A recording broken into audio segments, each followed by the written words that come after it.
Hey y'all, it's Lindsay and it's the first Wellness Wednesday for me for this year.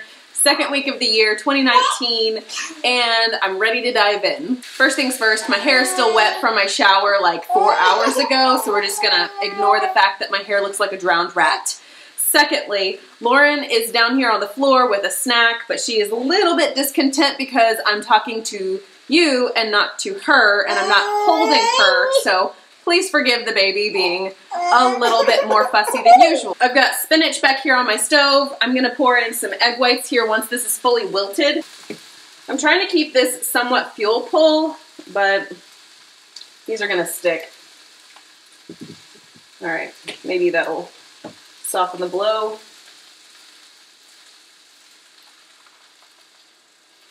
New year, new focus. But we're still dealing with last year's old self. And if you haven't seen my How Do We Do This Word of the Year business video that I just uploaded on Monday, if you're seeing this when this goes out, it kind of talks about the fact that like we still have to deal with our choices from the previous year. So, you know, last year, end of the year, Lindsay chose a lot of really unhealthy food items. Like I ate sugar, I ate white flour. It's gonna be this kind of video today.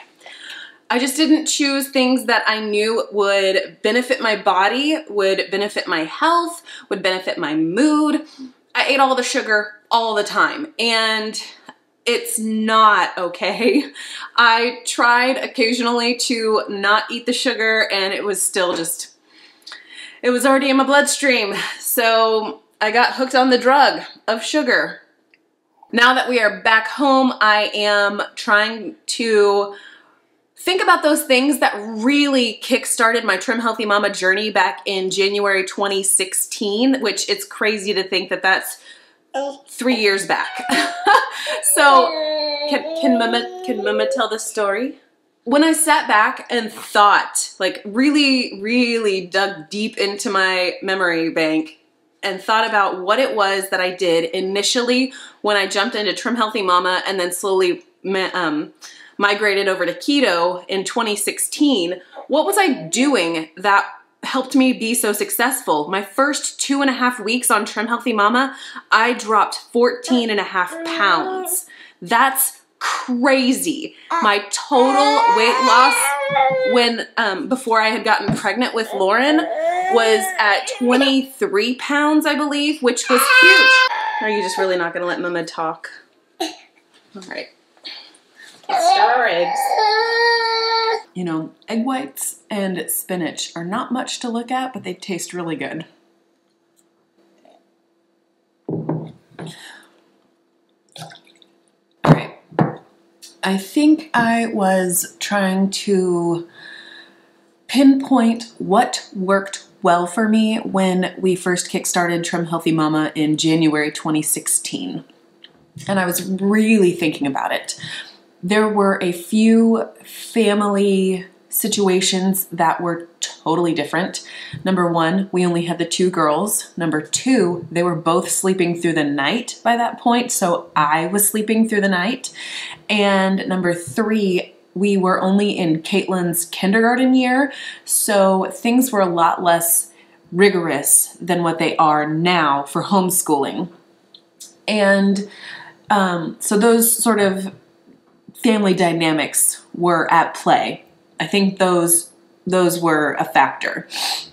The second thing was I didn't have any of the Trim Healthy Mama cookbooks or plan books. At that time, there was only the original book. Then they had just come out not too long after with the plan book and the cookbook separately. So they had the 3 books out. I had 0 of those. And Jared, he was very skeptical because I start something, but I never finish it. So he said, well, if you want to figure out how to do it, you know, go for it, but don't spend any money on it because you won't finish it. And I was like, challenge accepted. So I went through and I just did recipes and information based on what I could find on blogs and Pinterest, and I was not on Facebook. I'm still not on Facebook. I hadn't been on Facebook for about 6 months at that point, so I did not use any Facebook resources, and I was able to do Trim Healthy Mama without books without spending a dime on special ingredients. You know, it was one of those things where I was hyper focused on, okay, we need to separate carbs and fat and always get protein. And then probably about a week in, I decided, well, I have a wicked bad sweet tooth. I really need something.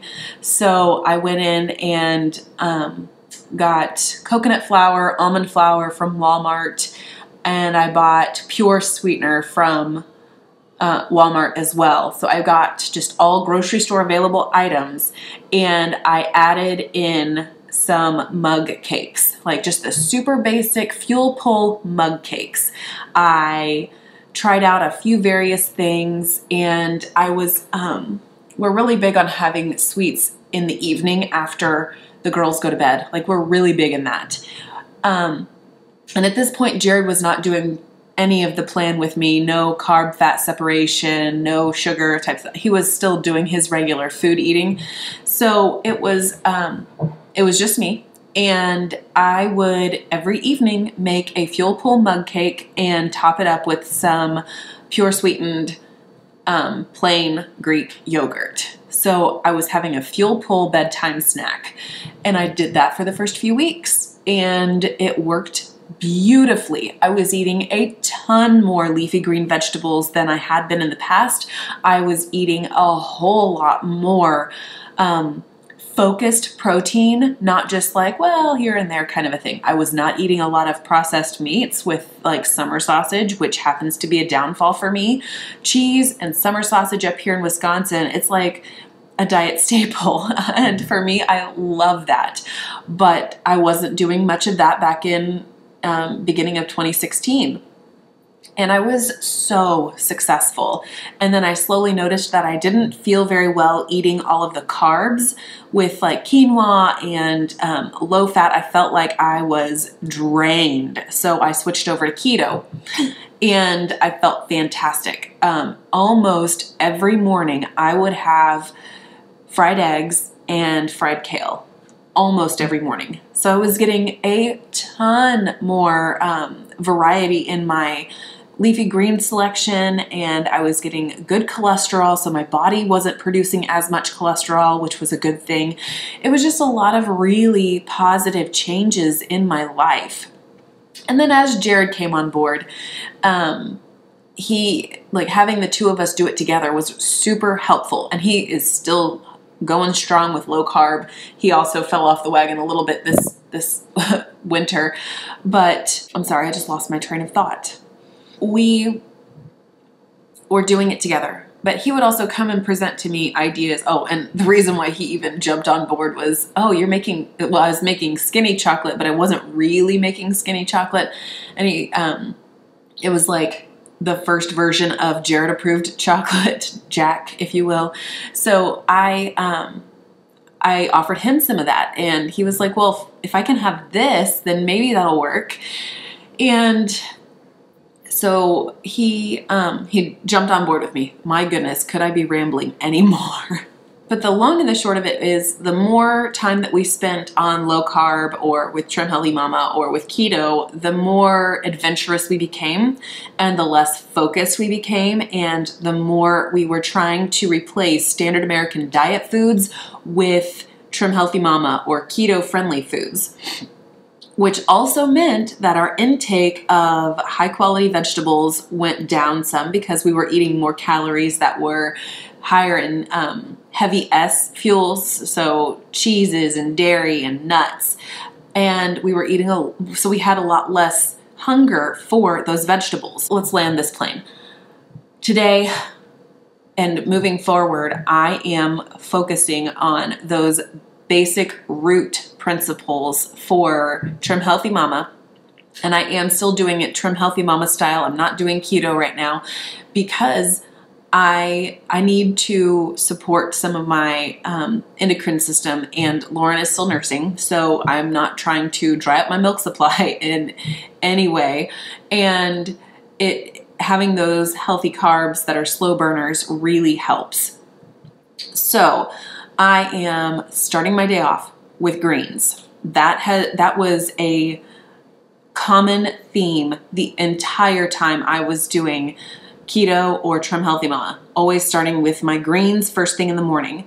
I am much more likely to get in a lot more vegetables or stick with having vegetables throughout the day if I start my first meal with vegetables. So that is my best practice that I'm focusing on this week. I think taking it in small bite-sized chunks is the most sustainable way to stick with the Trim Healthy Mama way of eating. I think it is also going to have the greatest health impact for me, sticking with greens first. And I'm an extremist and I am an excessive person, so I'll dive in and try to do all the best practices at once, and that's not good. So I'm trying to be intentionally disciplined, which is my phrase for this year, with my choice of having vegetables first and then moving on about my day. So if I choose to have a mug cake this evening with Greek yogurt, then I won't feel like I didn't get enough of those green leafy vegetables that are really going to give my body the micronutrients that I need to stay healthy. That's all I've got to share with y'all today. Oh, I didn't share with you the scale. Oh, it was so bad, y'all. It was so bad. I weighed in today at 150.0 pounds. When we got back home from our trip, it was a little bit higher than that, but 150.0 this morning.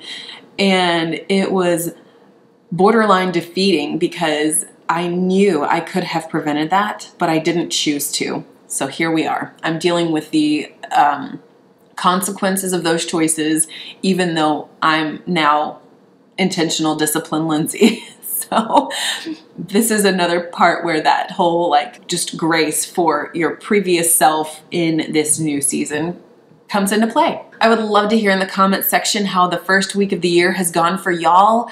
Are you focusing on one best practice? Are you overhauling all of your practices to shift them to best practices? Or are you somewhere in between? I'm very curious to know.